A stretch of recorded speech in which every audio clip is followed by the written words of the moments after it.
Da, e frumoasă. E foarte frumoasă.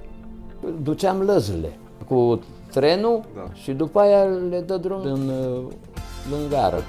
Da, eu singur eram. Și Vio, din partea băieților de la Clubul Oradea, celor. Ăsta e sistemul benzii cu 3 ani de zile de sigilare de acasă. Multe salutări, dragi prieteni, de la Oradea din România. Astăzi am deosebită plăcere să îl am pentru un scurt interviu pe veteranul columbofiliei bihorene, Giroș Viorel.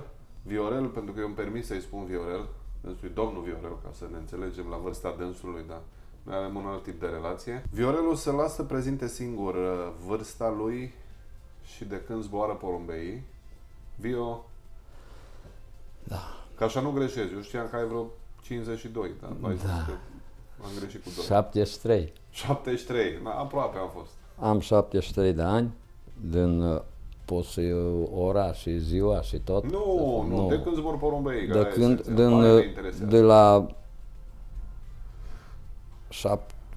ani. De la 15 să fie concurent. Azi nu ai 60 de ani de zbura porumbei. Da. Incredibil. Da. Am beneficiat de acest prilej și o să înțelegeți până la finalul videoului și de ce am făcut asta și ce aș vrea să vă încurajez și pe voi să faceți făcând asta. Dar pe Viorel îl cunosc de foarte mulți ani, de prin anul 2000, când am început să zbor porumbei și eu sunt un pic mai tânăr. Și a fost mereu membru de bază a columbofiliei noastre, pasionat de cursele lungi în principal. Da. Și cu rezultate când nu te așteptai, Viorel îți spunea capac. Da. Acum 2 ani de zile, din păcate, a avut un incident mai puțin plăcut. Da.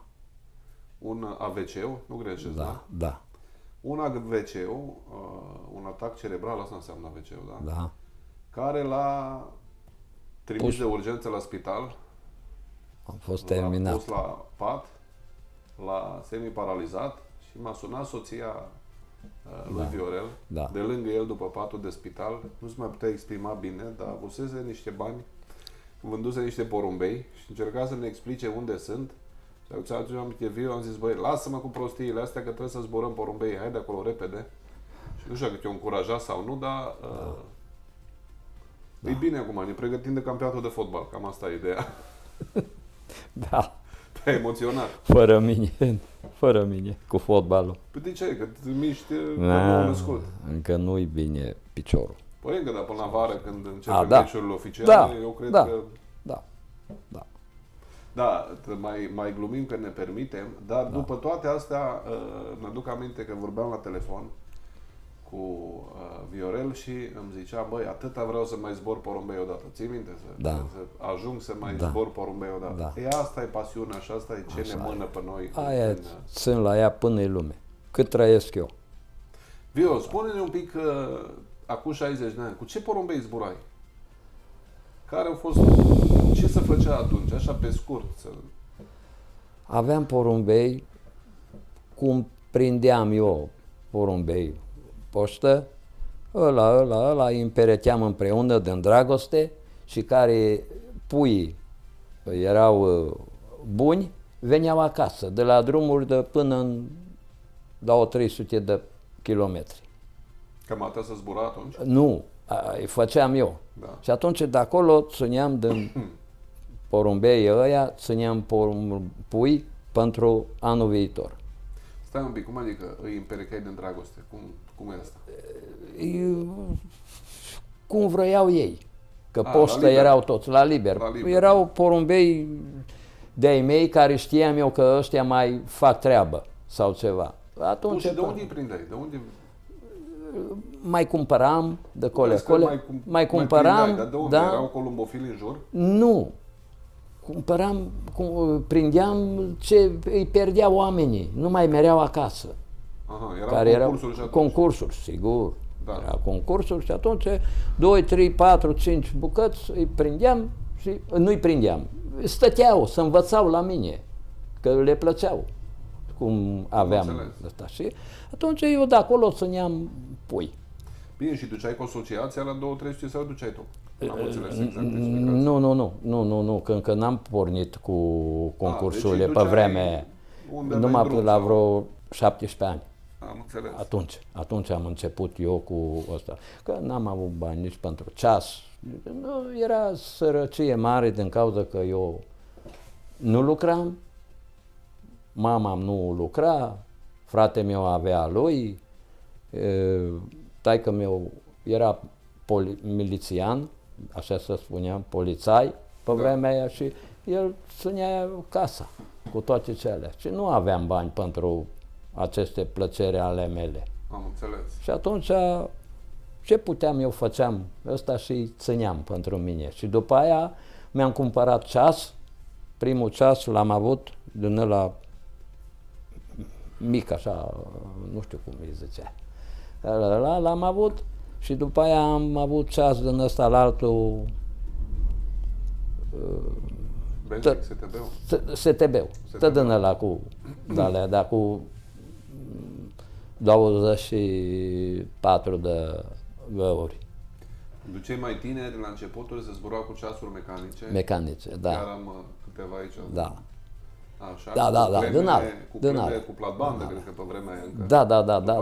Clemele de cauciuc. Da. Și era Benzing, era STB, era Junior, cel mai celebre paci pe la noi, care le-am apucat și eu. Da.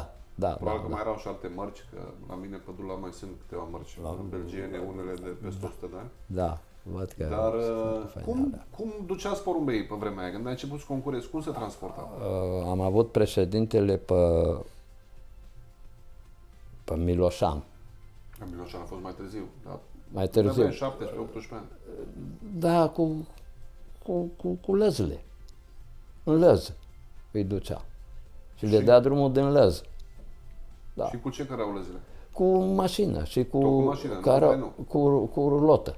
Cu rulotă, N-ai prins alea cu trenul? Ba, am fost și cu din alea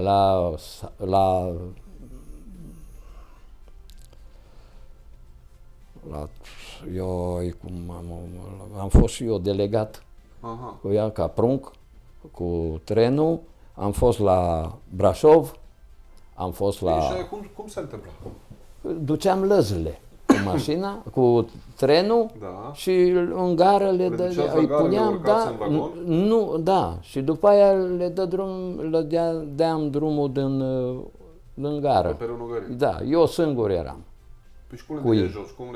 M-a ajutat impegatul de acolo, care e acolo. Și el cu lăzi de-astea mai mari ca alea, încă o dată atâta de mari. Și le duceam acolo și așteptai următorul tren să revii acasă. Exact. Exact așa a fost. Și cum urmărea starea? Ce site-uri folosează starea vremii? Nimic, nu ne interesa nimic, că dădeam drumul la ei. Da? Da, și veneau. Nu conta cum era vremea la lansare? Nu, nimic. Când era stabilit concursul, când data aia concursul și le dă drumul, atunci le dădea drumul. Că ploia, că nu ploia, un pic, numai să vadă el că delegatul că ăsta, atunci le dădea drumul. Nu conta. Era ploaie puternică, nu dădea drumul? Nu, numai stătea o oră, două, când ăsta vedea că un pic e așa, le dădea drumul. Gata. Le dădea și vineau și în ceazuă și ăsta și gata. Și că ai ceva bun și ăsta de multe ori te pățești când se pățești. Pățești cu ei. Te nu vin. Adevărat. Să distrug porumbii. Da, așa deci s-au schimbat lucrurile de atunci. Da. Acum avem mai multă grijă de porumbei, dar cred că și mai mulți porumbei proști. Da. Oi. Dacă ar fi toți buni, ce am putea face? Ce concurs am avea? Sau cum am putea să ținem mii de porumbei atunci, fiecare? Iară nu se poate. Nu se poate. Trebuie și îi pierzi. Să pierd. Și cel bun, ca și toți șefii și conducătorii sau doctorii, și ei mor. Nu numai porumbei sau noi ăștia mai tineri sau eu mai bătrânul. Și uite așa, Doamne fer că nu vreau la nimeni rău. Viorel, ca să mă întorc acum la ce zice el tot așa au fost, acum nu se poate controla. Nu mă pot controla, aia e, nu mă pot controla în cabine. El era bătău șef în gașcă aici. Nu, bine amu. În tinerețe? Da. Acum putem spune că s-o prescris. Da. Am fost. Cum era? Păi, nu mă certam cu nimeni, dar nimeni să nu mă supere. Da? Asta era sistemul meu. N-am avut să mă cert cu nimeni dacă nu a meritat. Dacă a meritat, își lua plăcinta. Cum adică? Un pumn, două și gata era. Ce să fac cu ei? Așa îi. Dar ai făcut și sport sau numai fratele tău? Da, nu, am făcut.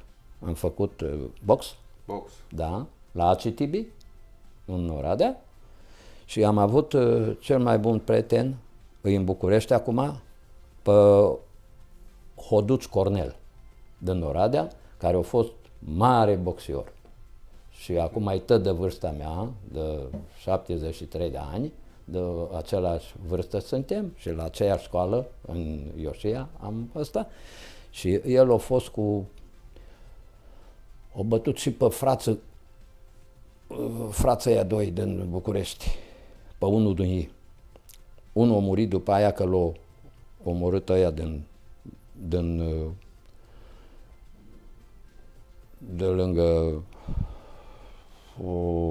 lângă Dunăre, cum îi ziceam la Giurgiu, la Giurgiu. Acolo l-a omorât pe frate său. Nu știu cum îi ziceam, un bun boxior. De la ACTB a fost și el. L-a bătut în ring sau așa? Așa l-a omorât cu cuțitul. Nu, zic, prietenul tău a zis că l-a bătut pe frate său. Da, la box. Numai la box. Nu așa, nu. Multe, ce să zic eu, multe amintiri din astea am făcut și am fost în armată și am fost la securitate în Oradea și am făcut judo și ăsta am antrenat toată armata lui ăștia de la, cum îi ziceam, de la securitate, vis-a-vis cu institutul și am fost instructor sportiv de pregătire fizică generală. Aha. Știam tot în sport. Nu era bară paralelă sau ceva să nu fiu eu. Eu îi învățam pe ei, că știam totul, dar eram așa ca un spârlez din ăsta care orice puteam face. Pe cuvântul meu de onoare, dacă nu știu să vorbesc bine, dar vă spun că mă întreceam cu oricare. Nu aveam treabă și puteam să fiu instructor sportiv cu pregătire fizică generală la institut și la acolo în parcul 23 august, care a fost la aia, pentru copii. Cu, nu știu cum a fost, cum l-a chemat pe ăla atunci, pe vremea mea. Păi și de ce nu te-ai dus, sau? Nu ți-a plăcut? Nu m-a plăcut. Nu? Nu m-a plăcut, nu. M-am dus la Iruc, la mine, unde am reparat frigidere. Aha. O viață am reparat numai frigidere. Și la Băile Felix și ăsta am lucrat. Asta m-a fost meseria. Am învățat meseria asta de frigotehnist. Am primit o motoretă de la fabrică și cu aia meream și dincolo de Oradea, cu ea. Și meream și lucram, făceam frigidere, dar bine, făceam hârtii, tot și eu, ca oricare om care lucră. Și dădeam acasă, la unitate, dădeam la firmă, dădeam bonurile, tot ce am făcut și ce ăsta. Și luam salar. Spune-mi, care sunt cursele favorite, distanțele favorite?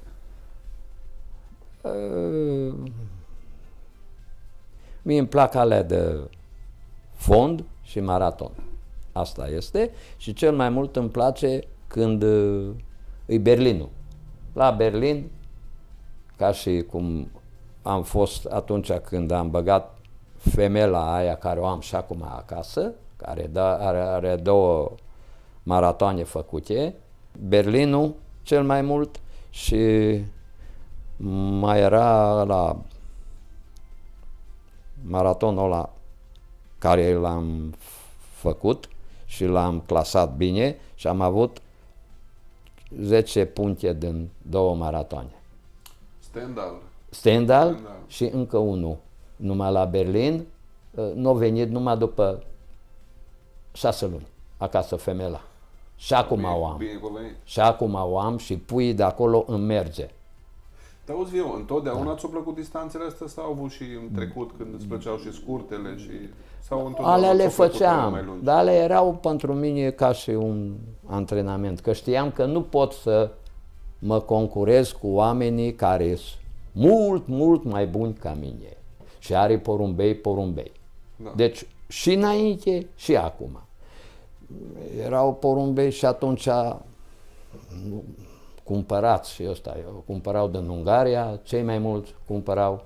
Dar eu de unde să merg să fac prostii și fără bani, să iau porumbei de la ei? Nu, eu am spus, eu de la mine numai ce o ieșit din dragoste de la porumbei. Ăla a murit, ăla a trăit, ăsta și ăia iar îi băgam înapoi. Și de acolo scoteam pui și îmi venea. Și într-un timp de 2-3 ani am avut porumbei buni. Și mi-au venit și uitați o rețetă, adică da, și puteam să... din dragoste îi lași împreună cu da, îi selectezi. Da. Și n-am zburat niciodată la văduvie. Am zburat numai la natural. Câți porumbei ai acum? 70. 70. Și cel mai drag rezultat care l-ai obținut, care îl ții minte? Când, acum, nu, ăsta, femeia asta. Da. Și am avut încă... Asta și-a venit de la Berlin. Da. Și pe ce loc a fost? Nu Berlinul, la Berlin nu a clasat. Al treilea, că dacă era, atunci era... Nu, dar ultimul rezultat de care ți-aduce aminte cu drag. Ai avut la Berlin, ai avut și în prima zi, acum câțiva ani. Da, aia a fost altă femeie. Da. Ce am... Și ultimul rezultat, sau nu ultimul rezultat, rezultatul care ți-e cel mai drag. Cel mai drag... De toată cariera ta. Am avut un mascul care mi-a făcut și Berlinul, și-a fost campion și l-am vândut în Piatra Neamț. Piatra Neamț l-am vândut, nu, în Alba. Da. În Alba l-am vândut la un mare crescător de porumbei, l-am vândut cu 12 milioane. Da. Când l-ai vândut? Nu mi-ai spus nimic. Atunci când am avut și prima expoziție aici în Oradea, ți-ai făcut-o. În 2008. 2008. Da. Atunci. Dar la Novo Berlin atunci, că nu se făcea Berlin. Nu Berlinul, dar... Nuremberg și ce zburam atunci. Așa. Și i-am vândut atunci la el acolo și omul a fost mulțumit. La Piatra Neamț l-am dat și am vândut eu atunci, vă spun cinstit, 9 porumbei cu 75 de milioane. No, așa cum au fost banii amur, așa au fost. Da, bun. Și... Dar atunci am picat așa. Și eu. Din cauza că n-am mai avut de unde să țin pui buni. Numai ce am avut, câțiva. Și ăia la antrenamente și la vitezele care le-am concurat cu porumbeii, am pierdut de ei. Că doar nu tăți buni. Corect. Și eu am picat și până mi-a revenit, iară m-a trebuit vreo 3 ani ca să-mi revin. Eu spun cinstit că așa, că n-am avut spun cinstit că n-am, dacă n-ai, de unde să iau? Ce să iau eu bani de aici dacă nu-i am? Deci, nu se poate. De la veteranul Viorel ce am putut învăța? Unul la mână că poți să faci porumbei buni din nimic. Chiar Viorel de-a lungul anilor, un porumbofil simplu, cu multă pasiune. Da. Fără multe agitații, fără multe produse, fără multe ghitușii. Așa. Un om care s-a distrat de când îl cunosc eu, venind de etapă pe etapă și cu anumite etape în care te lăsa gură cască și cu anumiți porumbei chiar extraordinari. Nu multe etape, dar îi împerechezi, îi duci, cei care vin de Naia scoți și de Naia scoți Și povestea e relativ simplă dacă vrem să o învățăm. Da, da. Cum îți plac porumbei la mână? Dacă ai o preferință la mână. Să fie încheiați bine la crupă Da, și să fie scurtă. Cât mai scurtă. am înțeles. Că-i femelă, că-i mascul. Să fie scurtă furca. Furca. Să fie scurtă. Eu vorbesc, mai țărănește, că nu știu Nu e altfel. problemă, că o traducem. Da. Bată-mă focarea, unde am ajuns. Ce să zic acum? Fii atent, îți arăt doi porumbei. Am adus doi porumbei special să ne spui, dar sincer părerea Da. despre ei. Deci nu-i la usterul. Da. Am înțeles. Oamenii se crede poate că e regizat sau ceva. Am înțeles. Sunt doi porumbei complet diferiți Da. și să spui sincer părerea ta despre ei. Nu... Da. Da. Deci o să te rog să-mi spui sincer care Da. e părerea ta despre acești doi porumbei. Părerea mea, da. Pentru că eu îmi doresc foarte mult ca cei care se uită la noi și se uită din toată lumea, oameni, să învețe. Da. Am înțeles. Am înțeles. Am înțeles. Ți-l dau? Da. Da. Așa să-l pot să-l prind eu cu mâna mea. Asta la altă. Asta să-l bag aici. Stai. Mă, fii cu minte. Ești iute, văd eu.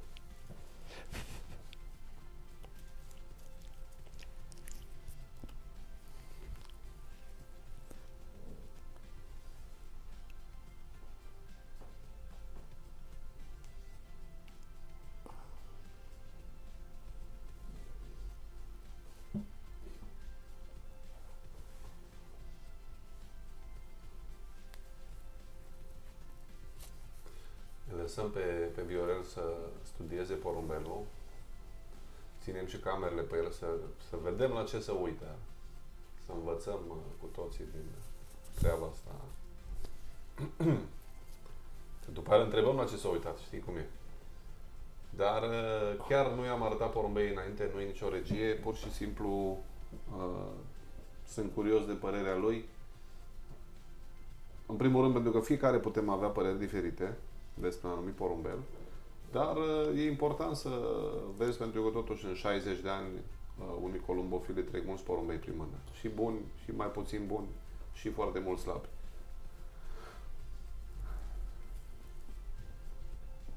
Da. Zi-mi ceva despre el. Ce? E foarte frumos. Da. E o culoare bună pentru un zburător.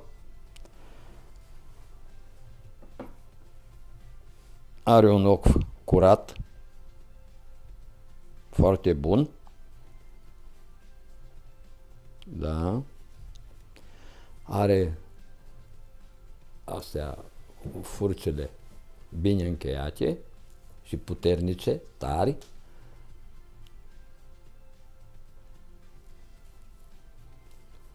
E un porumbel posibil de fond. Cel mult. Da. Da.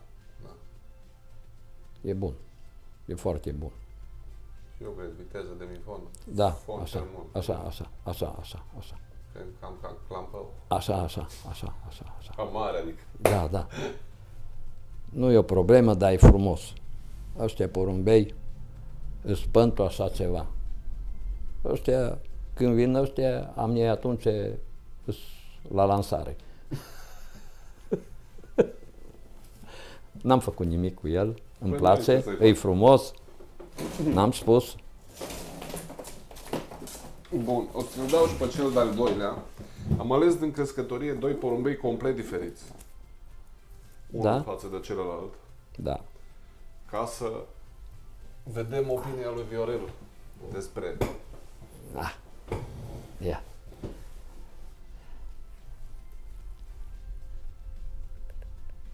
Este... Aile. Asta diferă total. Am spus că aia e așa și ăsta deja când l-am prins și are furcile închise și mici, ca și cum n-ar avea. Așa e. Nu vreau să zic nimic și ea mea e tot așa. Da, e Ce aia îți frumoasă. place? E foarte frumoasă. Ai frumoasă. Nu știu a cui, ce îi, dar e frumoasă. E foarte frumoasă. Femeie frumoasă. Să și vede după Viteză ea. de mifon? Maraton. Maraton. Maraton. Ăștia de maraton. Și furcile stari la el. Indiferent câți ani are. De pui să faci așa. Dar îmi place. Stai. Aici încă. E și normal. Dar acolo la ce te uiți? La penele unde îi, la ce pană îi. Îi la... Nu la asta te uiți, asta nu-mi place. Spune adevărul. Și îți mai îți libere aici. Are Ce înseamnă? Aerisirea? aerisirea, da. Da, e importantă la maraton. Da. Da. Și pe crupă să fie pană mai multă aici, închis la asta.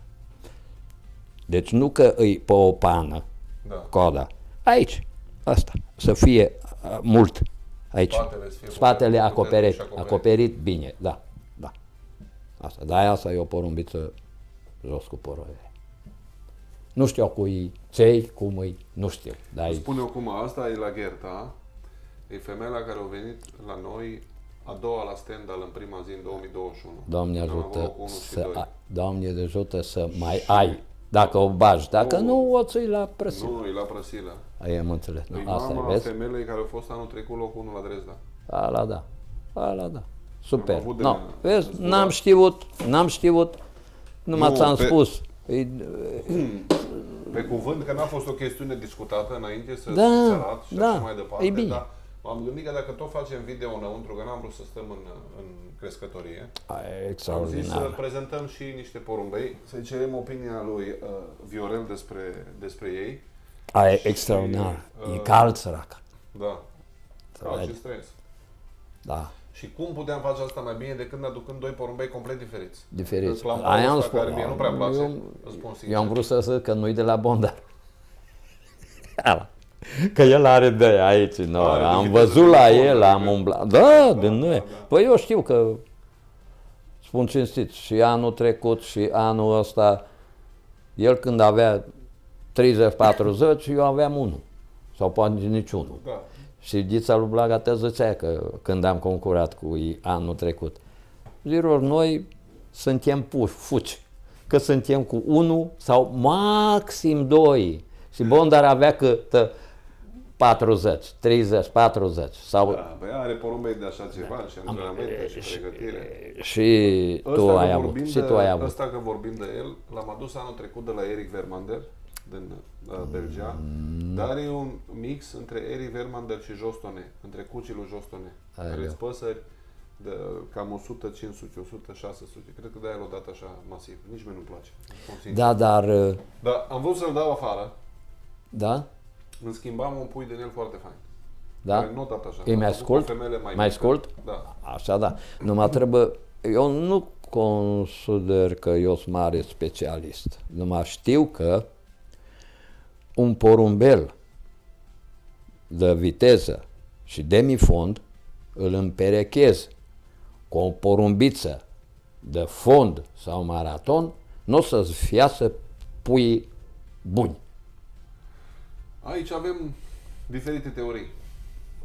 De exemplu, Kip din Germania face odată la 10 ani câte o infuzie de asta. Da? Da. Păi, Dar cum o atunci se prinde de general. Vor fi de general atunci. Nu, porumbeii. știi cum o face? La 10-15 ani chiar. Da. Aduce de la un crescător care are o familie. Deci nu din Am mai înțeles. multe locuri, Eu o familie. cam știu O ce. bagă, aduce 5-6 bucăți. Îi bagă cu a lui. Da? Și îi trimite de regulă la Barcelona sau la o cursă foarte lungă pui, la 2 ani. Da? Trebuie să claseze. Da. Dacă clasează, înseamnă că s-au potrivit și atunci ăia îi întoarce încă o dată în ai lui. Aile. Asta trebuie timp. Acum, Și să ai porumbei. măi, la el am văzut treaba asta și am văzut funcționând foarte bine. Da, Alții dar de și părerea normal. ta, alții de părerea ta, domnule, dacă împerechezi un maratonist cum Eu- zis, nu iese nimic. Eu așa zic. Dar ăsta Și așa n-are e. fizic, fii atent, ăsta n-are fizic să faci treaba asta cu el. masculul ăsta. Da. Pentru că aia care îi aduce el, eu am văzut, a dus de exemplu de la Gunter Pragne, care are porumbei, Doamne, cum îl cheamă, olandezul ăsta, Koopman. Oleu. Da, și Koopman, sper că nu greșesc, dar Koopman pe undeva sau e un mix la Pragne, au și cea Delbar în spate, adică Delbar porumbei aia de lungi au făcut porumbei mai de mult. Da, porumbei mai de scurte și Da, porumbei au da. un fizic. Înțelegi, au un fizic mai mic, mai fin, Mai lunguieț. Da. Mai lunguiețul. Câștigă cu ei la scurte, într-ador, că așa e selectat. Dar nu-s pe fizicul ăsta așa mare. Da, da. Ăsta cred și eu, că bineînțeles că dacă obții fizicul ăsta și chiar și un pic mai mic, la maraton ai ce să faci cu ei, cel puțin în zona noastră. Eu spun cinstit că eu așa zic. Părerea mea, alea sunt împărțite și 100%, nici eu nu sunt mare fan, pentru că nu prea mai țin porumbei de scurte. Am avut, am câștigat general, am câștigat viteza, am câștigat semifondul. Încet, încet mă duc numai spre maraton. Corect. Și lucru și meseria nu te ajută să nu faci. Nu mă ajută să fac 15 etape de... Exact. Și să... E de lucru după ei, să joci viteză de mifon și pe porumbei de vine rău. Dragilor, acum în încheierea interviului nostru am o surpriză pentru Viorel. După cum cei care concurați în România ați observat, s-au luat niște decizii la nivel de Uniunea noastră, în sensul că cluburile care concurează exclusiv cu sisteme live nu vor mai trebui să reclemeze porumbei cu stichere, să-i sticherească, pardon, nu reclemeze cu clemă. Să-i sticherească. Porumbei de top 3 doar vor fi filmați când se bagă în ladă și în mașină. Și la fel și pentru județele care au numai live, se va renunța și la sticherarea porumbeilor, inclusiv la maraton. Adică nu va mai trebui să anunțăm stickerele, vom avea un sistem live și ăsta e un lucru benefic pentru că încet, încet ne mutăm complex spre digitalizare. Ei, ce am făcut noi la nivel de club, împreună cu încă 5-6 colegi, nu are sens să dau numele sau să dau un alt video dacă eu să-și dorească asta, dar nu ăsta e scopul nostru. Am zis să punem mână de la mână și să încercăm să-i ajutăm pe cei care, dintr-un motiv sau altul, nu pot momentan să-și cumpere un live, ca cel puțin la clubul nostru în 2025 să avem cu toții live și la un moment dat și la nivel de județ când va fi posibil. Și atunci am avut și șansa să găsesc la Silviu Tătuț, la Benzing, pentru că Viorel concurează cu G2, un sistem de live folosit, ca atare am putut să luăm puțin mai ieftin. Uite aici, cum a venit coletul, așa e de la... De unde? Ui. De la Benzing. Sistemul de live care se pune la ceasul. Am înțeles. Că ceasurile Benzing au Benzing Live-ul, care le iei separat. Da. Și am găsit la Silviu Tătuț cu 1500 de lei în loc de 2500 de lei. Un sistem aproape nou, dar nu chiar nou. Și vio din partea băieților de la Clubul Oradea, celor 4-5, eu să spun și numele lor. Da. Și lor dacă doresc. Ăsta e sistemul Benzing cu 3 ani de zile de sigilare de acasă. Cu totul inclus în el, 3 ani de zile ești acoperit. Să trăiesc atâția, măcar 3 ani. Încă, dar ce înainte. Nu, eu aș începe să adun bani să-mi plătesc live-ul după aia, deci fii atent că ăștia să plătește la Benzing. Nu-i bai. Îl plătesc eu pe atunci dacă-s mai bine. Îl plătesc eu. Nu mi-e problemă. Ideea e că o să apar direct în clasament. Te uiți pe telefon, că pe telefon știu că te mai uiți și acum. Acolo nu mai te uitai după ce te uitai cândva, dar acum... Soția eventual, ea să uită. Că eu acolo mai greu. Și acum, cred. Eu o să te vadă pe live. Da. Când o să vadă 40 la Bondar, să zic, ai apărut și tu. Și eu nu. Acolo. Totuși eu nu se știe când, fiind pe live, o să vezi că apare Giro și o să zici, dar unde e Bondar? Da. Sau o să fii în fața lui. Ar fi ceva, da. Deci cu această ocazie îi mulțumesc și lui Silviu pentru că a fost prompt și mi-a și zis de acest lucru, pe care l-a recumpărat de la un columbofil care, nu știu, a renunțat să zboare sau și-a schimbat sistemul. Sau, am înțeles. Nu cunosc exact detaliile, dar se vede pe cutie că e întreținut. Sistemul are principalul e să funcționeze și să... Andrei o să te ajute cu instalatul. Eu sincer nu mă pricep. Nici eu. Dar până în primăvară îi dați de capăt. Este vreme, că lăs Sau așa. Cristi Todor, tehnicul, Da, care da, poate și care e mai ușor. Da, Să fie într-un ceas bun, Doamne ajută. să îl bați pe Bondar și noi toți să fim înaintea voastră. Până e lume, da, până e lume. Ai înțeles, Jean? Am Deci tu să-l înțeles. bați pe Bondar și noi restul să fim înaintea voastră. E bine. Deci noi sunt pe al doilea loc să fim. Nu tu, Noi toți clubul. nu tu, eu. Noi toți clubul. Tu nu. Dar clubul să fie, dar tu nu. Eu nu. Asta Tu e. să fii primul. Asta e. Eu Foarte mulțumesc mulțumesc. pentru interviu, Vă multă foarte sănătate. mulțumesc. Și mie și vouă și la întreaga și familie. mulțumim pentru sfaturile pe Mulțumesc. care le-ai dat. Mulțumesc cu privire pentru... la Doamne ajută. porumbei. Da, Cred nu, că am avut... nu cred că am greșit. Păi n-ai greșit. La N-ai cei doi porumbei am spus, ăla îmi place, că am spus că eu numai maraton și fond, îmi place să concurez, că fac antrenamente de viteză toți și facem, demifond, sigur. aia îl faci, că să-l miști, să-l intri în formă cu el. Aia e porumbița care îmi place și asta îmi place, dar e alt fel, alt stil. Și la aia, și la aia, și la Da, aia. l-am și adus așa. Poftim? Da, l-am și adus așa. E unul care nu-mi place nici mie. Da, da. Serios? Da? Nu-mi place. Nu știu, Dar tată. nu-mi plac porumbei mari. Da, e bine, Nu, e Nu-mi bine. plac porumbei mari. Cel mai bun să fie așa, la Ai risip. pană și la furcă. Furca să fie, nici nu o vezi, dar Furcă tare, închisă, dar și tare, da. tare. Că-i de 2 ani, că-i de 3, 5, nu mă interesează, să fie tare. Asta. Dragilor, Asta dacă vă v-a foarte plăcut- mulțumesc. Dacă v-a plăcut video nostru, aștept opinia voastră în comentarii. În același timp, dacă încă nu v-ați abonat, vă invit din tot sufletul să o faceți, pentru că îmi doresc să construim cea mai mare comunitate columbofilă din lumea online, în care să dialogăm unii cu alții și, sincer, aș vrea să văd opiniile voastre despre fiecare interviu sau ce ați vrea să dezbatem în fiecare interviu și de ce nu într-o zi să începem să facem și videouri cu interviuri online, eu de aici și voi de la voi de acasă, indiferent de unde sunteți de pe glob. Multe salutări din Oradea, din România. Mulțumiri încă o dată colegilor din Clubul Oradea care au ales să îi facă această surpriză colegului nostru Viorel Giros și mult succes la etapele care urmează, Viorel, Da, și să te pregătești, cum am zis, pentru campionatul de fotbal, că da. ești om de bază. O să fiu portar, poate mă bag la portari. Multe salutări tuturor! La Doamne revedere! ajută la toată lumea.